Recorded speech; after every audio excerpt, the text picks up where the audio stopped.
দেশের প্রধান পুঁজিবাজার Dhaka stock exchange ডিএসইতে সপ্তাহের তৃতীয় কার্যদিবস মঙ্গলবার এখন পর্যন্ত মূল্যসূচকের মিশ্র প্রতিক্রিয়ার মধ্য দিয়ে চলছে লেনদেন।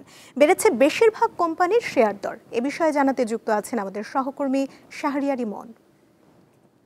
ইমন, বিনিয়োগকারীদের মধ্যে বাজার নিয়ে আস্থা কতটা, তারা কি বলছেন, আমাদের বিস্তারিত জানাবেন। জি, ধন্যবাদ সুমনা। আমি দেশের প্রধান পুঁজিবাজার ঢাকা স্টক এক্সচেঞ্জে রয়েছি, যেখানে সপ্তাহের তৃতীয় কার্যদিবসের লেনদেন চলছে। বিনিয়োগকারীরা বলছেন যে বাজার নিয়ে তারা বেশ আশাবাদী। আমরা দেখছি সকাল থেকেই আসলে সূচকের একটি ঊর্ধ্বগতির মধ্য দিয়ে দেশের প্রধান পুঁজিবাজার ঢাকা স্টক এক্সচেঞ্জের লেনদেন চলছে। আমরা যদি একটু লেনদেনের দিকে তাকাই, সেক্ষেত্রে আমরা দেখব যে ডিএসসির ইএক্স সূচক আপনার 8 পয়েন্ট বেড়ে এখন মোট সূচকের পরিমাণ দাঁড়িয়েছে 5,428 পয়েন্টে। একই সাথে আমরা যদি লেনদেন হওয়া কোম্পানিগুলোর ক্ষেত্রে দেখি, লেনদেন হওয়া কোম্পানিগুলোর ভিতরে আজকে ঢাকা শেয়ার বাজারে বেশিরভাগ কোম্পানির শেয়ারের দর বেড়েছে। দর বাড়ার ক্ষেত্রে যে সমস্ত প্রায় 209টি কোম্পানির আজকে দর বেড়েছে। দাম কমার মধ্যে রয়েছে 126টি কোম্পানি, আর দামের কোনো তারতম্য ঘটেনি 63টি কোম্পানির ক্ষেত্রে। আর যদি আমরা লেনদেন ভলিউমের ক্ষেত্রে দেখি ঢাকার বাজারে, তাহলে আমরা এখন পর্যন্ত দেখছি যে প্রথম 3 ঘন্টায় লেনদেন হয়েছে প্রায় 647 কোটি টাকা, প্রায় 650 কোটি টাকার মতো লেনদেন হয়ে গেছে ঢাকার পুঁজিবাজারে। যেটি আপনার গতকাল কিন্তু লেনদেন হয়েছিল, আমরা দেখেছিলাম যে দিন শেষে প্রায় লেনদেন হয়েছিল 975 কোটি টাকার শেয়ার।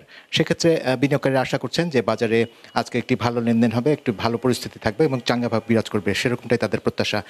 সুমনা, আপনার মাধ্যমে আসলে জানাতে চাই, আমাদের সাথে এই মুহূর্তে আমাদের সাথে রয়েছেন ঢাকা স্টক এক্সচেঞ্জের সাবেক সিনিয়র ভাইস প্রেসিডেন্ট জনাব আহমেদ রশিদ আলী। আমরা তার কাছ থেকে বাজার নিয়ে বিস্তারিত শুনবো।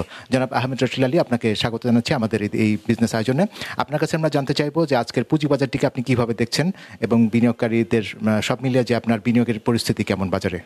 জি, ধন্যবাদ। দেখেন, কয়েকদিন ধরে আমরা যেটা লক্ষ্য করছি সেটা হলো যে বুল এন্ড বিয়ার একটা ফাইট হচ্ছে এবং সেখানে বাজার প্লাস হচ্ছে মাইনাস হচ্ছে, এর মধ্যে বাজার চলছে। ভলিউমসগুলো ভালো আছে, which is a good thing. এবং আমি আশা করব যে সামনে ভবিষ্যতে বাজারটা এরকমই একটু বেটার টার্ন নেবে, এটা আমার আশা।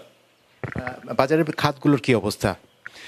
সব খাতেই ট্রেড হচ্ছে, বাট ইভেনচুয়ালি যেটা আমরা দেখছি সেটা হলো যে কিছু কিছু খাতে খুব, যেখানে ম্যাক্সিমাম টাকা আটকায় আছে বিনিয়োগকারীদের, সেখানে ওই লেভেলে কিন্তু যাচ্ছে না বাজার, যে ওখান থেকে একজন বিনিয়োগকারী বের হয়ে আরেকটা ইনস্ট্রুমেন্টে ইনভেস্ট করবে, সেই পরিস্থিতিতে এখনো বাজার পৌঁছায় নাই। তবে আমরা দেখছি যে বাজারে কিন্তু লেনদেন ভলিউমটা কিন্তু আপনার আগের চেয়ে এখন কিন্তু প্রায় 500 কোটি টাকা কিন্তু ছাড়িয়ে যাচ্ছে প্রতিদিনের লেনদেনই আমরা দেখছি। তো বিনিয়োগকারীদের এখন কিভাবে, মানে বিনিয়োগের ক্ষেত্রে কি কি পন্থা অবলম্বন করা উচিত? দেখেন, বিষয়টা হচ্ছে যে এসইসিকে এখন উচিত যে বাজারটা বাজারের মতো ছেড়ে দেয়া, কোনো ইন্টারফারেন্স না করা, ভিন্ডিকটিভ কোনো ডিসিশন না নেওয়া। শুধু ওনাদের দেখা প্রয়োজন যে বাজারে কোনো কেউ সেটার নিচ্ছে কিনা, কোনো ফাউল প্লে হচ্ছে কিনা সেটা দেখা দরকার। কোনো সুযোগ কেউ নিচ্ছে কিনা কোনো বিনিয়োগকারী, সেটা ওনারা দেখবেন। কোনো ইনসাইডার ট্রেডিং হচ্ছে কিনা সেটা ওনারা দেখবেন। বাজারের মতো বাজার ছেড়ে দিলে কোনো প্রবলেম নাই। আর একটা জিনিস, যেটা এখন নতুন বিনিয়োগ কিন্তু আসতেছে না, ফ্রেশ ফান্ড আসতেছে না। তো ফ্রেশ ফান্ড আনার জন্য ভালো আইপিও ছাড়া উচিত, এবং একটু ভলিউমস আর একটু বেটার হলে সরকারি, যে আমাদের চিফ অ্যাডভাইজার সাহেব বলেছেন যে সরকারি কোম্পানিগুলো বাজারে নিয়ে আসা, সেদিকে উদ্যোগী হওয়া দরকার। তাইলে ফ্রেশ ফান্ড বাজারে ইনভেস্ট হবে, সেইটা খুব প্রয়োজন।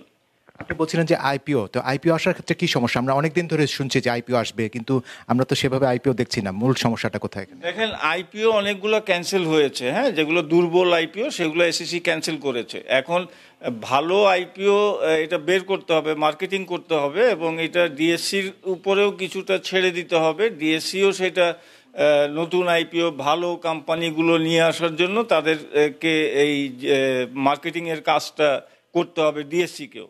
সো আমার কাছে মনে হয় যে এইটা ডিএসসি এসইসি উভয়কেই চেষ্টা করতে হবে, মার্কেটিং করে ভালো আইপিও নিয়ে আসতে হবে, সরকারি কোম্পানি নিয়ে আসতে হবে, ফ্রেশ ফান্ড যাতে ইনজেক্ট হয় বাজারে। জনাব আহমেদ রশিদ আলী, আপনাকে অসংখ্য ধন্যবাদ এতক্ষণ সময় দেওয়ার জন্য। সুমনা, আমরা আসলে জনাব আহমেদ রশিদ আলীর কাছে শুনছিলাম বাজার পরিস্থিতি নিয়ে। তো বাজারে আমরা আসলে প্রথম 3 ঘন্টায় দেখছি যে বাজারে একটি চাঙ্গা ভাব বিরাজ করছে, ঊর্ধ্বগতি বিরাজ করছে, যেটি আমরা গতকালকেও দেখেছিলাম যে গতকালকেও প্রায় আপনার 975 কোটি টাকা লেনদেন হয়েছিল।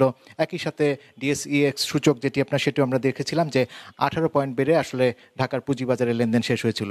তো সেই হিসাবে আজকেও আমরা যেহেতু দেখছি যে সকাল থেকেই আসলে আপনার সূচকের একটি ঊর্ধ্বগতি ভাব দেখা যাচ্ছে। দিনভর আপনার দেখছি সূচকের ওঠানামার মধ্য দিয়ে এখন সূচকে খানিকটা তেজি ভাব দেখা যাচ্ছে।